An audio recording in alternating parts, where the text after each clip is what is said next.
நேற்று உள் தமிழகத்தில் இருந்த காற்றழுத்த தாழ்வு பகுதி மேற்கில் நகர்ந்து தற்போது லட்சத்தீவு மற்றும் அதனை ஒட்டியுள்ள பகுதியில் நிலை கொண்டுள்ளது.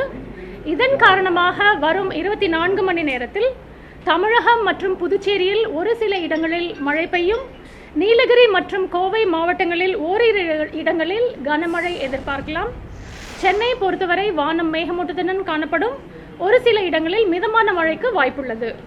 மேலும் சுமத்ரா மற்றும் அதனை ஒட்டியுள்ள தெற்கு அந்தமான் கடற்பகுதியில் ஒரு மேலடுக்கு சுழற்சி இருப்பதால் அடுத்த 24 மணி நேரத்தில் அது காற்றழுத்த தாழ்வு பகுதியாக மாறும். அதனை தொடர்ந்து வரும் 48 மணி நேரத்தில் அது காற்றழுத்த தாழ்வு மண்டலமாக மாறும் என்று எதிர்பார்க்கப்படுகிறது. அதனை தொடர்ந்து கண்காணிக்கப்பட்டும் வருகிறது.